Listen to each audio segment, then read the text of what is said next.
Hello, everyone, and welcome back to Navigate Autism's Traveling Podtips.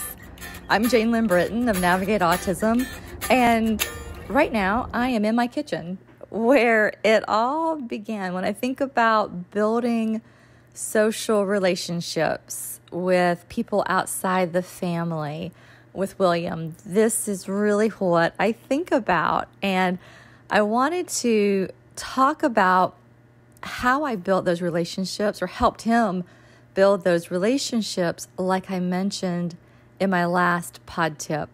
So our kids with autism often struggle with making friends and having relationships. And when we had gotten to a certain point in William's homeschool program, it was clear he wanted to have friends. He would watch the children walk down the street to the bus and then watch the bus drive by. And I realized he was ready for us to at least start to build that. When I would mention it, he would, of course, walk away and not really listen. So I had to be ready myself to do it because I knew it was going to be an investment of time. It doesn't happen overnight, but it's not hard. It's just a process, and I wanted to share that process with you because it really can be done fairly quickly if you put the time and thought into it. So what you want to think about is you will be planning and facilitating a play date or whatever you want to call it, depending on how old your children are. I would kind of call it a hangout time with William and his friends because they were teenagers. But ultimately, it's a play date. And how it started was I talked to a mother who was a friend of a friend. It just so happens to be, she had a son named William too. And they were looking for something for him to do that would kind of get him out of the house, out of his video games, and help him give back. And so it was perfect. And I invited the mother and William over to our house. But before they came, I thought about, what do I want to do? Because my William gets up and walks around. He doesn't always listen. He's not very verbal. So what are we going to do? So I did two things. Number one, I thought about what is one of my William's motivations. He loves crafts and loves drawing. So I made sure I had a big poster board, lots of fresh new markers that would be highly motivating for my William to be there. Then I asked the other mother, I said, what does your son like to do? And she said, he really loves Legos. I'm like, great. So I went and got some Legos, knowing that between the markers and poster board and Legos, the two boys would have fun. And they would bring this really positive energy and excitement to our time together. So I had all that ready. They walked in. We sat in the kitchen. I cleared everything away so it was not very distracting, and we sat at the table. Now, I knew there would be a lot of talking initially because we're getting to know each other, and of course that's a lot to process, so my William got up and walked away a lot, but that was fine. We were getting to know each other, and when my William walked away, I used those moments. He would be gone sometimes for 5 minutes.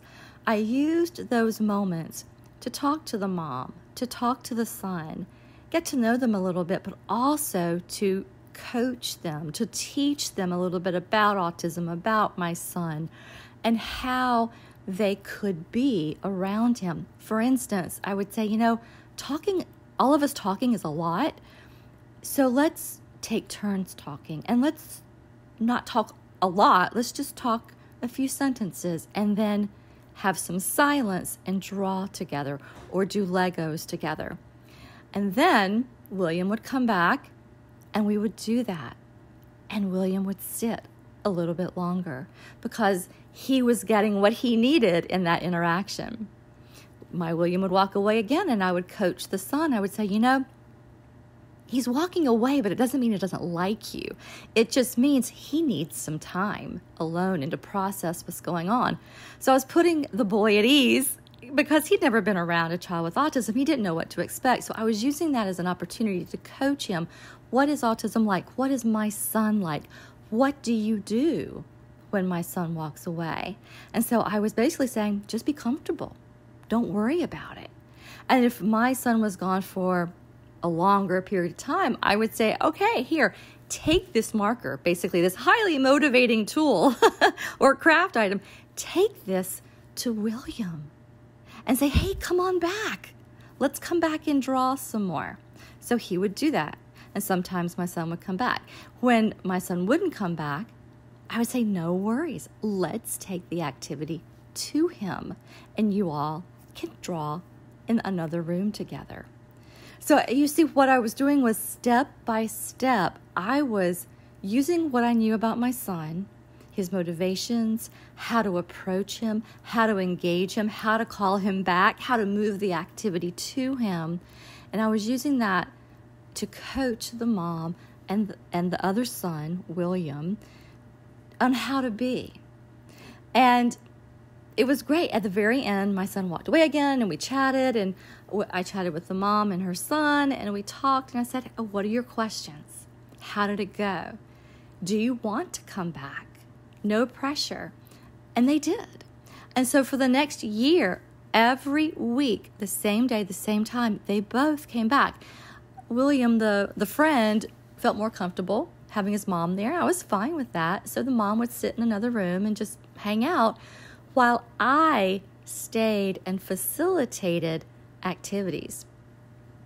Eventually, I wanted it to be just the two boys. That's our ultimate goal. So how I managed that was when the two boys were really engaged in a craft. And as we got to know the other William, we got to know other activities he liked. And I would plan them. I would have those ready. Tossing balls, building things, whatever it was. Once the two boys were engaged, I would just make up an excuse. Oh, I'll be back in a minute. I have to get something. And I would slowly step away. And then I would come back a minute later. Then I would do that again for 3 minutes. And then I would come back. So I would find easy, gentle ways to remove myself from the activity. And then I would come back in just a few minutes. Now let's fast forward. Almost a year later, I wasn't even in the room with the boys. They were enjoying their activities together, and I was sitting out, hanging out, and talking with the mom who had become my friend. But this is important too. At the end of each play date, when my son walked away and needed time to be by himself, I used that time to ask his friend William, what are your questions? What are you thinking? What do you want to do next time? What have you learned? And we had a really nice conversation, and I always answered his questions so that he felt really comfortable. And the next time he came back, he knew what to do, and he would, what I call, lean in. And that is, he would go towards William, not be worried or frustrated or concerned in any way. And quite honestly, I said that took a year. It really didn't have to, because after I kind of learned what I was doing, I started doing that with other children in the neighborhood, and it went much more quickly. I was just kind of feeling my way through it the first time. So I had William coming, the other friend, coming once a week. I decided to have another young man come in another day of the week. And before long, there were 3 days of the week that I had 3 different friends coming for 1 hour, and I did the same thing. And then we decided, this is great. We have the one-on-one relationship going. Let's try a group. That is, like the next step, because there's additional people, additional voices, additional energy, additional distractions. And, that's something that my William would need to get used to. So we started creating, we continued the individual play dates, but we created a group play date. So all the boys got to be friends. I did start this when it was warm weather and we could be outside, so that I felt like there was less volume of noise with all these kids being together. But before they came for the first one, I talked to them individually. I said, guys, I'm going to give you feedback because I know you're going to get excited being together. And if you get too loud, I'm going to ask you to quiet down, and I'm going to continue to coach you. And they're like, that's totally fine. So I set parameters, and in a very kind way, I would coach them, and I would say, oh, you guys are too loud, bring it down.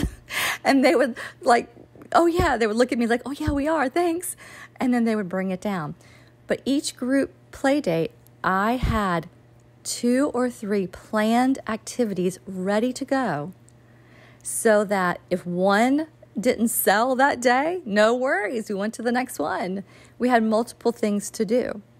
And the boys, all of them loved it. And of course, let me just tell you, the parents loved it because they could send their children over here and they knew that the kids would be taken care of, have fun, and they were learning something really wonderful to do with William. Some of the games and activities we would do would definitely be outside, and we would do things that you might see in a field day, like tug of war or ball toss, or I would have the boys hold a hula hoop and they would toss a beanbag through it, and they would change the position of the hula hoop and they'd toss it through. Or we would take chalk and draw circles on the driveway and have balloon toss. Or of course they would do we did shaving cream. Lots of fun, whatever we could think of, we were doing outside. We would do fashion shows, and they just had so much fun getting together. We would also, because we think about it, we actually did this for several years, and you might say, where do you get all the themes, all the activities?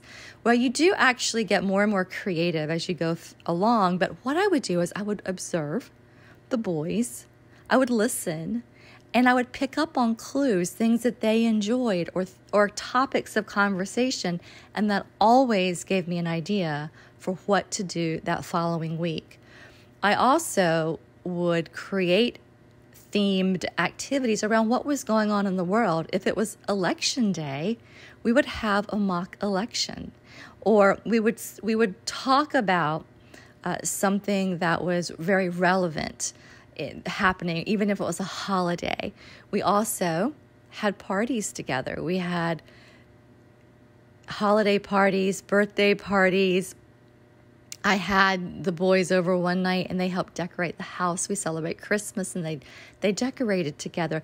They decorated my house for Halloween. So this is another clever thing. If you need things done around the house, they're perfect to show your child how to get involved, because often our children pay more attention to and listen to their peers.